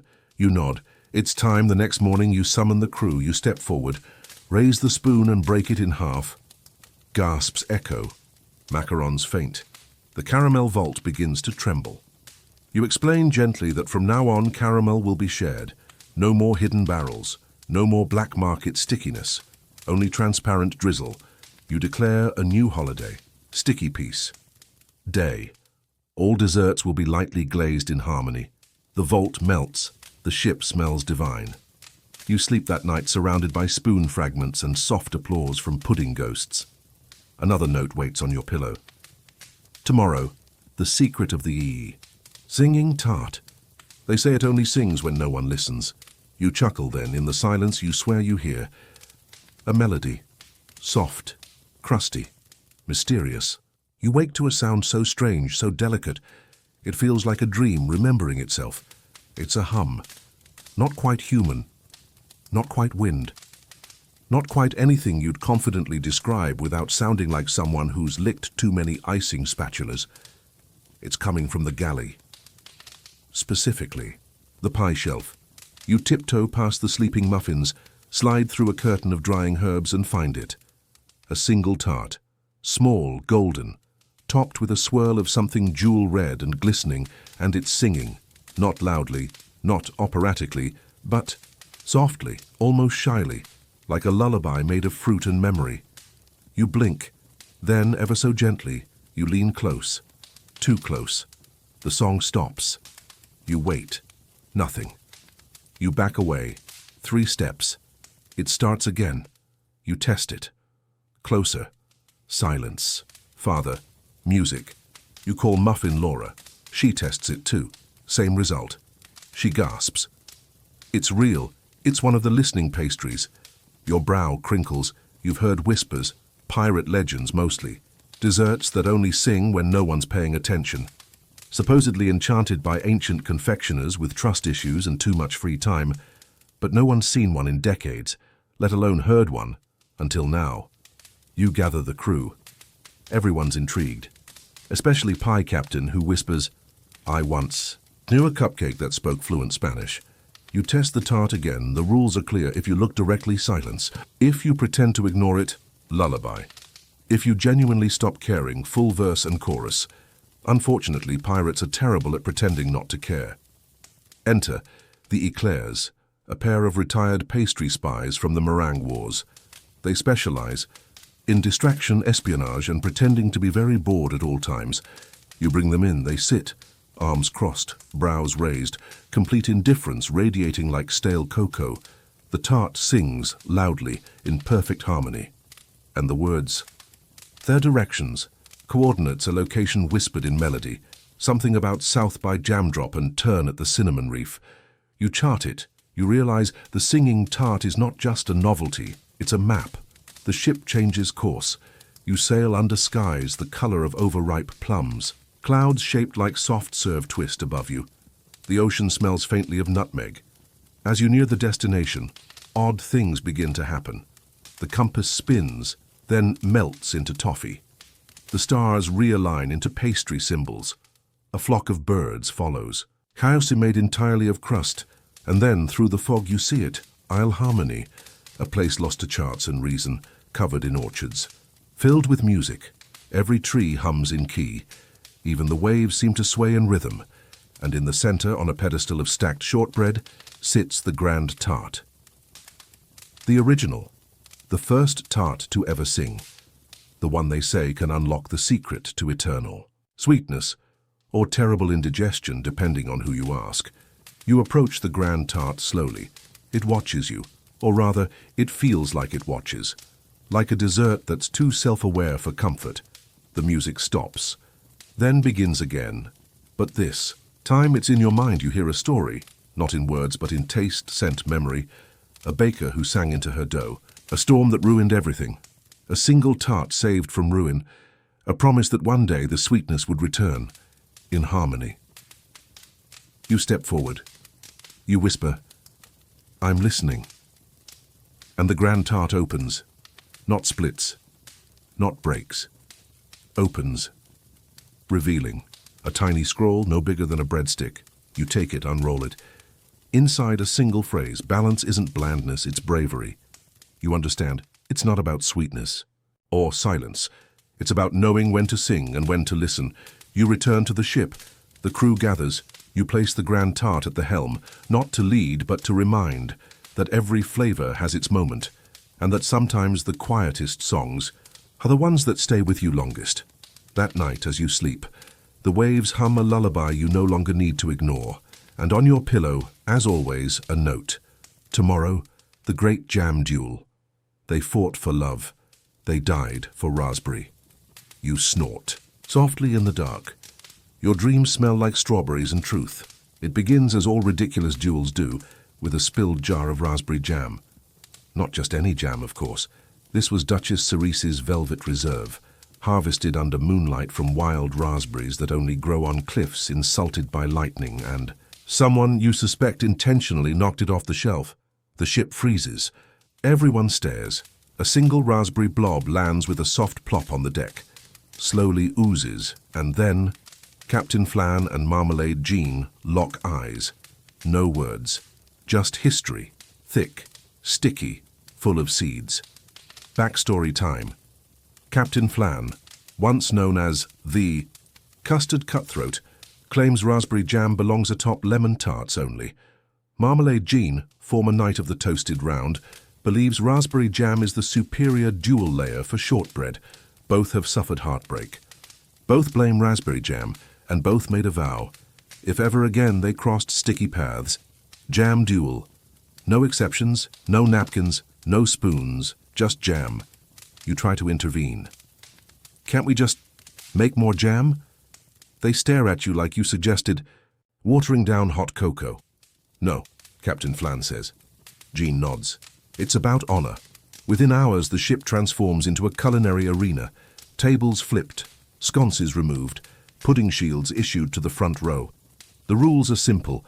Duel at dawn, 1 jar each. No artificial sweeteners and absolutely no strawberry interference. This is a raspberry matter. The sun rises like a yolk that's been emotionally prepared. Captain Flan arrives in custard yellow armor. Jan wears a cloak of marmalade-stained linen. Both wield wooden spatulas, carved from the ancient rolling pins of their foremothers. A hush falls. A single muffin coughs. The duel begins. Spatulas whirl. Jam flies. Your ship becomes a blur of crimson arcs. Mid-air twirls, and dramatic footwork powered entirely by vengeance and fructose. You duck just in time to avoid a glob that smells like regret and childhood breakfasts. But then, mid-duel, something changes. A gust of wind. A seagull swoops in and lands squarely in Captain Flan's jam jar. There is a pause. The bird, beak sticky, looks immensely pleased. Captain Flan sighs. It's over. Jean raises an eyebrow. You're surrendering? No, Flan says softly. I'm remembering. He looks at Jean. We used to make jam together, didn't we? Jean nods. Until the Great Scone incident. They both wince. You ask cautiously, Is this forgiveness? They glance at you. No, they say in unison. This is collaboration. The duel ends not with a victor, but with a recipe. A raspberry reconciliation tart, co-developed, on the spot. Sweet but tart, crumbly but resilient, exactly like forgiveness should taste. The crew cheers. You distribute samples. Even the seagull gets a bite. Later that evening, the jam-stained deck becomes a dance floor. Muffin Laura plays the high spoons. Pie Captain sings something haunting in 3 types of crust-based falsetto. And you sit quietly, watching as the stars shimmer like sugar crystals. You glance at your pillow, and as expected, a note. Tomorrow, the mystery of the upside down. Recipe. Some say it was a prank, others say it was a curse. You smile and drift to sleep, dreams soaked in raspberry and reconciliation. You wake up upside down, not metaphorically, not emotionally, literally. Your bed's on the ceiling, the walls are on the floor, your boots are politely hanging where your chandelier should be. Even your dreams last night ran backward, ending in awkward introductions and beginning with tragic goodbyes. You blink once, twice. Then you notice something pinned to your blanket. Now blanket, because it's hanging above you like a judgmental bat. A recipe, written in elegant looping script, and every single word is upside down. You stagger into the galley, holding the paper like it's cursed, it might be. Muffin Laura is already there, boiling something that smells like burnt questions. She squints at your page. Oh no, she says. It's one of those. You sit down. One of what? She lowers her voice. The inverted recipes. Recipes that flip reality if you read them in the wrong order. The last time one appeared, we spent a week walking backward and only speaking in limericks. You pause. So, what do we do with it? She hands you a pair of tongs. We interpret. The crew gathers in hushed confusion. Even Pie Captain removes his crusty headphones. Everyone knows the legends. The upside-down recipes came from the mysterious bakery below, a secret culinary society that believed true flavor could only be unlocked by breaking rules and gravity. Every so often, one of their recipes floats to the surface world, like now. You turn the parchment carefully, trying to read the last instruction first. It says in cursive so fancy it might be sarcastic. Frost before bake, dream before stir, forgive before flower. You all stare, someone in. The back murmurs, "Are we baking a poem?" You decide to try because of course you do. The kitchen becomes a philosophical battleground. You frost the pan first. Result, hilarious failure. You stir the dream, which turns out to be a literal nap someone had about soup. Result, mild hallucinations. Serve a talking truffle. You forgive the flower by gently whispering to it about your regrets. The flower sneezes. You're pretty sure that means it's okay now. Eventually something begins to take shape. A mirror cake. The batter refuses to be poured. It climbs upward. The icing chills itself. The eggs uncrack and politely return to their shells. It's like the laws of baking have signed a temporary ceasefire in favor of whatever this is. You bake it upside down. You serve it with the plate on top. And when you take a bite, everything rights itself. The room flips back. Boots fall politely from the ceiling. You land on your feet. Even the chandelier blushes, then politely reattaches itself above the table.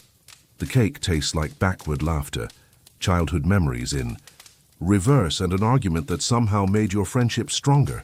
It's perfect. Even the note left behind on the parchment agrees. You've mastered inversion. But remember, some things are best kept sideways.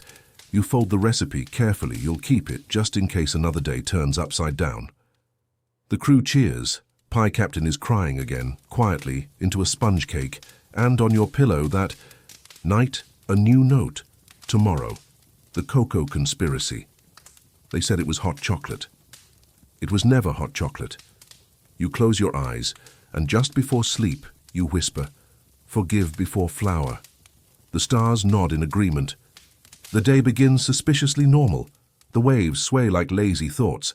The sails flap in a sleepy rhythm.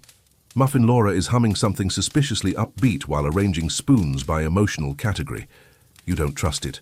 Normal is never just normal anymore. And sure enough, by the time you've stirred your first cup of morning cocoa, it winks at you, not a metaphorical wink, a literal wink.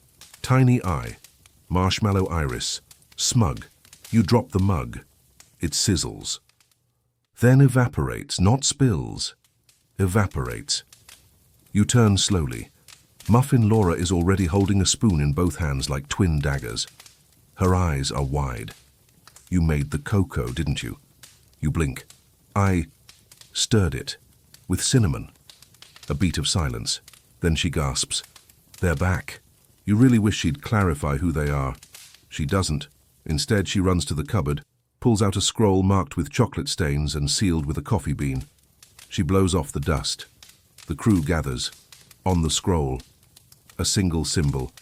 Fanged teacup, and underneath it in caramel ink, the cocoa conspiracy. Legend has it centuries ago, the pirate fleet was infiltrated by a cult-like group known only as the Steamers. Their goal? Replace all drinking chocolate with a sentient beverage capable of subtle mind control. Not for domination, for emotional regulation. They believed feelings were messy, unpredictable, and that warm cocoa, properly enchanted, could soothe, shape, or silence a soul. Some say it worked. Too well. Ships were found adrift, with journals filled only with affirmations and recipes written in loop-de-loops.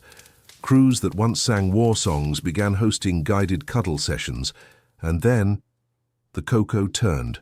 It started whispering. Gently, but persistently. Drink me again. You deserve softness. Let's talk about your trust issues. And eventually, entire ships vanished, consumed in waves of kindness so potent it turned their sails to silk. And now, you've just made a cup of it by accident and it winked. The crew decides you must track the source. Find out who or what planted that cocoa mix aboard your ship. You begin investigating. Pie Captain runs background checks on every mug. Scone Steve interrogates the sugar bowls. Somebody's got powdered hands. Eventually, Muffin Laura finds it a tin small. Matte. Smells like nostalgia. Labeled cocoa for when it hurts. TM. Inside, beneath the fine powder, a note. Remember, 1 cup is comfort. 2 cups is confession. 3 cups is surrender. You stare. You've had 2. You feel fine, you feel great actually, too great. You begin confessing you never understood biscotti. You once lied about liking marshmallow salad. You cried over a burnt pancake and blamed the wind. The crew backs away slowly. Muffin Laura throws the tin into the sea. It hisses, sinks. A single marshmallow floats to the surface and sighs. The mood lifts quickly after that. The curse broken, the mugs behave. And though you remain suspicious of anything too cozy, you do admit the first sip had been exquisite, before the emotional unraveling. That night, as the stars arrange themselves in the shape of a teapot, you lie in bed, on your pillow, another note. Tomorrow, the duel of the singing rolling pins. They harmonized. Then they hurled themselves at each other.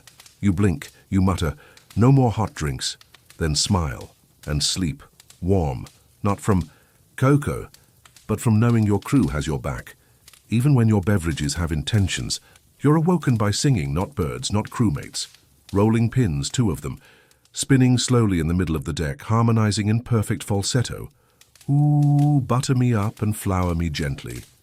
You squint, rub your eyes. Squint. Again, nope, still happening. Then, just as the harmony peaks, they slam into each other mid-spin, splinters flying. It's not just musical, it's war. You bolt upright and race outside. The deck is chaos. Pans are clanging. Oven mitts are flapping like startled pigeons. Every baking utensil is alive. You duck as a whisk zips past your head, shrieking something about scone supremacy. Muffin Laura is trying to restrain a gang of ladles with a net made of cheesecloth. Indy, the center of the madness, the 2 enchanted rolling pins, spinning, singing, duelling, over something. What did they argue about? You yell, dodging a flying spatula. Unclear, Laura shouts, but I think one of them accused the other of underbaking a cherry galette in 1739. Of course, rolling pins have long memories. Legend says that back in the 18th century, a baker named Auntie Margot crafted a pair of rolling pins from the wood of a cinnamon tree struck by lightning twice. They were meant to bring harmony to her kitchen, each tuned to a different emotional frequency. But something went wrong. The pins developed personalities and opinions. The left one preferred thick crusts. The right demanded thin, delicate lattices. Eventually, their discord grew so loud, it shattered an entire pie cabinet. Auntie Margot sealed them in separate cupboards and whispered a warning. If ever they sing in unison again, duck. Well, they're singing and you are ducking, but here's the twist. In between the dramatic musical clashes, the pins start shifting melodies, from battle hymns to ballroom waltzes, from pastry opera to soft crooning lullabies. Their duel turns into a duet, and then a dance. The crew watches in stunned silence as the enchanted rolling pins twirl, dip, and whirl around each other, spinning flour into clouds and emotions into mist. You feel something shift, like maybe this wasn't a battle. Maybe it was a reunion. Muffin Laura clutches a biscuit and whispers, I think. They forgave each other. You nod because suddenly they stop mid-spin, hover, then gently roll into a flour bag together. The bag sighs, releases a little cinnamon, and settles. Harmony. Later you find a note tucked in the doughy remnants of their performance, in loopy, flowery script. To bake well is to forgive often. The crew is quiet that evening. Even Pie Captain skips his dramatic crust monologue. You feel it too. A softness in the air, like a well-needed truth. That night, you lie down and find a fresh note waiting on your pillow. Tomorrow, the trial of the ghostly apron. It tied itself. It judged your technique. And it would not let go. You sigh, but also smile. Because only in this absurd flower-flung adventure could an apron hold a grudge. You drift to sleep to the faint echo of rolling pin harmonies. The first thing you feel is tightness around your waist, not hunger, not anxiety, elastic. You reach down, and there it is, an apron, soft linen, pale as parchment, perfectly tied. And most importantly, you didn't put it on. It tightens slightly. As if offended you'd even ask. You sit up slowly. The rest of the crew is still asleep, slumped across chairs and hammocks, and one suspiciously sentient bag of sugar. You try to untie the knot. It refuses, not metaphorically. You tug. It tightens. You plead. It judges you. You whisper, "Okay, fine, what do you want?" The apron shifts slightly, as if pointing, to the galley. Inside, the room is pristine, every spoon polished, every pan stacked with unnerving precision. Muffin? Laura is there too, sipping tea with an air of weary resignation. She eyes the apron around you and sighs. "Ah, it's your turn." "My turn for what?" She gestures to a framed photo above the oven. It's a black and white image of a stern woman with flaming hair and absolutely no time for nonsense. That's Madame Pavlova, the first pirate pastry judge. She died during a soufflé duel in 1764, you blink. That's specific. She's still around. Sort of. And Laura nods to your apron. Every few years, she picks someone to wear the ghostly apron, forces them to prove their culinary worth or be judged forever. You stare down at the knot. It pulses slightly, like it just raised an eyebrow, and so begins. The trial. You're pulled, politely but firmly, into the galley's center, where the island countertop now glows faintly. Pie Captain sets down a bell. Ding! A parchment appears mid-air. Challenge 1. Whisk an egg without touching it. You hesitate. The apron tightens. You gesture. Whisper encouragement. The egg trembles. A whisk levitates, guided by sheer will, or possibly ghostly sarcasm, and stirs the egg gently into golden perfection. The parchment vanishes. Ding! Challenge 2. Balance a tart on truth. You frown. What does that even mean? Muffin Laura whispers. She always liked riddles. You prepare a tart. Berry, flaky, honest. Then you speak to it. I once said I liked fruitcake. I lied. The tart glows, lifts, spins once in approval. Ding, challenge 3. Outpun the custard. You blink. Excuse me? The custard on the counter shudders, then says, I'm egg-cited to see you flounder. You gasp. The apron tightens in warning. You squint. Oh yeah? You shoot back. Well, you're about to creme brulee lose this round. The custard hisses. Bring it, Batterbrain. I'm not afraid of a blob with pudding issues. I'm smoother than your personality. Your texture's unstable. The entire galley goes silent. Then, the custard quivers and surrenders. It flops into a ramekin of shame. Ding! The bell vanishes. The apron loosens. Then, unties. Falls gently to the floor. A final puff of flour floats upward, forming the faint image of Madame Pavlova. She winks, then vanishes. You're left in a quiet, glowing kitchen, victorious. That night, the crew throws you a quiet celebration. Just biscuits and silence. A note waits on your pillow. Tomorrow, the island that was a cake. The icing was terrain. The cherries, territorial disputes. You whisper, please don't be fondant. Then you sleep. The apron folded gently beside.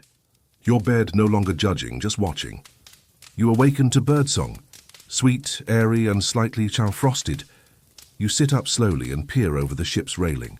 There, emerging from the morning mist like a mirage baked by ambition and poor impulse control, an island. But not just any island. An island with layers, literal layers. You've arrived at Cake Island. It's round, too round, covered in gentle green frosting ridges, with whipped cream cliffs and rivers that smell unmistakably of vanilla glaze. You stare as a cherry the size of a rowboat rolls past on a marzipan slope, chased by 2 sugar squirrels, having a very serious argument. Muffin Laura appears beside you, already wearing exploratory boots and a measuring spoon slung like a sword. Be careful, she murmurs. The last crew that tried to eat this place got political. You blink. What does that mean? She sighs. Let's just say the sponge factions and the jam separatists never really saw eye to eye. As you dock on the island's icing-glazed, sure, your boots stick slightly. The ground squelches like a lemon tart with boundary issues. Immediately you're greeted by a delegation of fondant flamingos, flanked by biscuit guards. They squawk in unison. Declare your frosting allegiance. You look to Laura. Is this a thing? Oh yes, she nods. There's been a long-standing treaty between the Buttercream Hills and the Ganache Gulf. You don't want to pick sides. Which one do we support? She shrugs. Depends. Do you like drama or texture? You say the first thing that comes to mind. Whipped cream. The flamingos gasp. The biscuit guards faint. Suddenly everything changes. A great rolling roar echoes across the cherry canyons.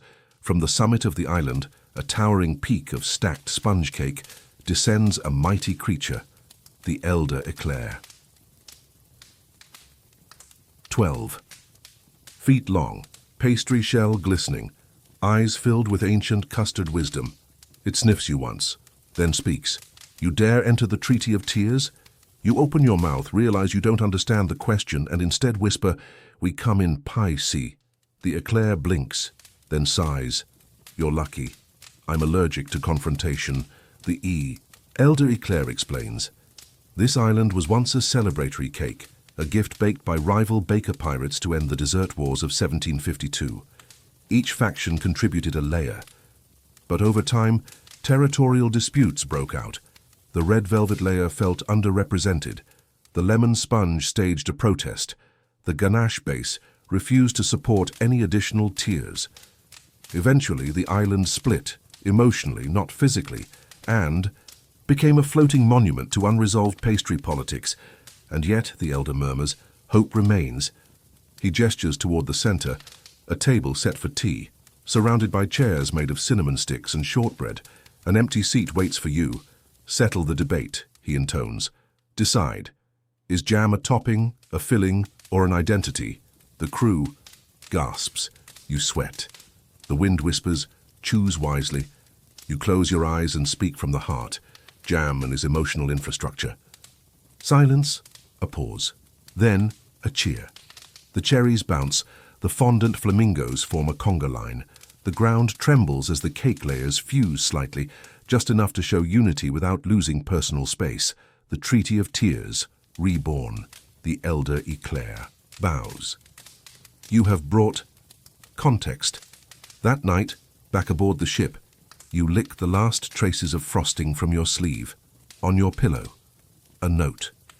Tomorrow, the pudding that knew secrets. It jiggled when you lied. It whispered when you didn't. You whisper back, I'm not ready, but you are. Sleep takes you like warm batter in a safe oven. You wake up to whispering, not from a crew member, not from the wind, from the pudding at your bedside. It doesn't have a face, but it feels like it's staring at you. You lean closer. It jiggles ominously. You try to ignore it. Pull your blanket. Over your head, muted gurgle. Don't pretend you didn't say the cherry scone was too dry, the pudding murmurs. You freeze. That was 3 days ago. It was enough. You rise slowly and carry the dessert out to the deck like it's a fragile diplomatic envoy. It wiggles in your hands with righteous judgment. Muffin Laura greets you with a grave nod. So, it chose you. What is it exactly? She glances nervously around and whispers, the custard of Inquisition. Legend tells of a pudding born. In the shadow of a collapsed bakery tribunal, thickened not just by cornstarch, but by generations of untold pastry lies. It hears everything. It remembers everything. And worse, it compels truth. Not the soft, flattering kind. The sticky, unfiltered stuff. It won't stop until its bowl is full. The crew assembles as the pudding levitates gently above a table made of gingerbread and regret. A list appears in midair. Confessions to collect. The true fate of the last. Apple tart who broke the whipped cream siphon, why pie, Captain cries during dough kneading. The pudding jiggles. Your mouth opens of its own accord. And out comes, I ate the apple tart at 2 a.m. and blamed it on the seagull. The pudding pulses. With approval, Laura steps forward, clutching a biscuit nervously.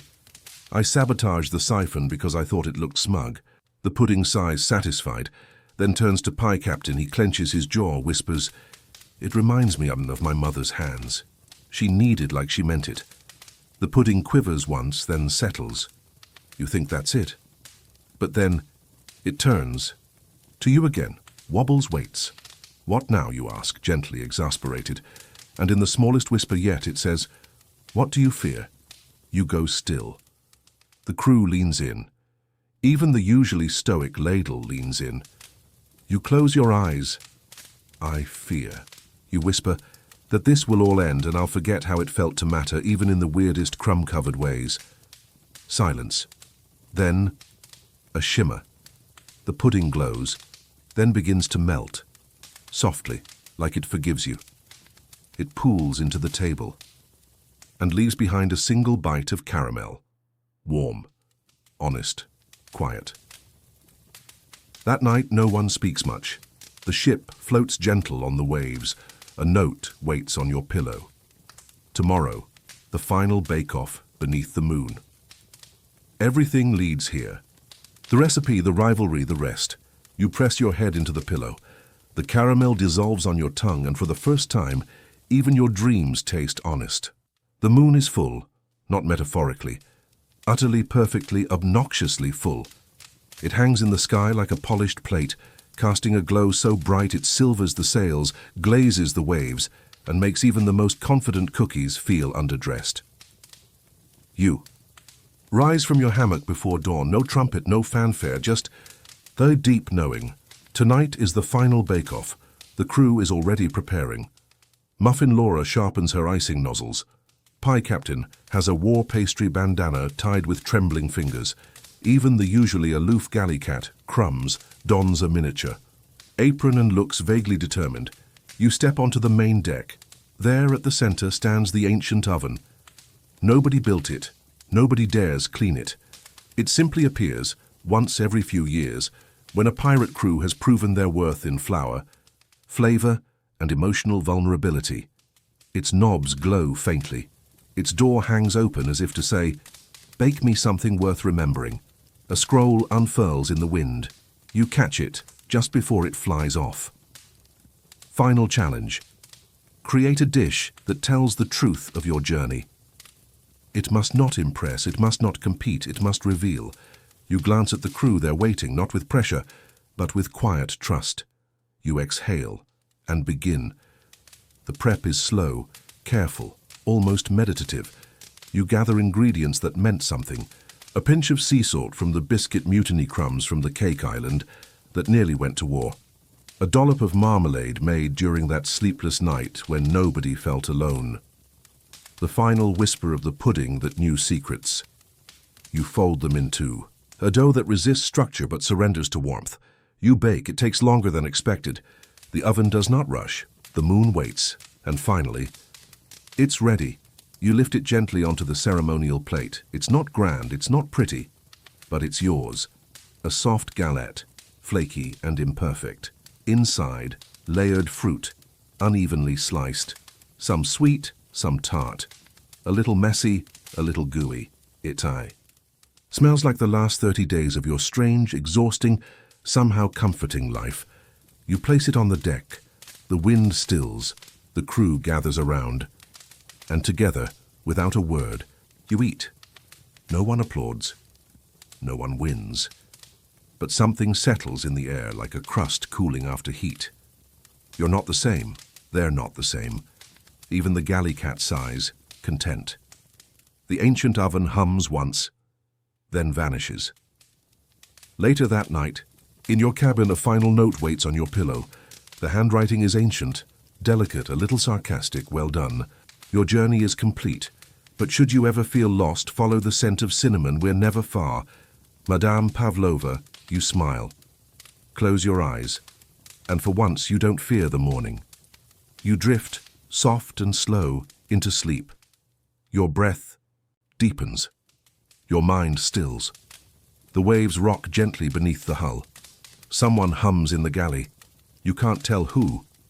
It sounds like bread rising, like secrets settling, like one last cookie left just for you. The stars blink like slow oven lights. Fading one by one, and the moon, it begins to wane, satisfied. End of script, sweet dreams.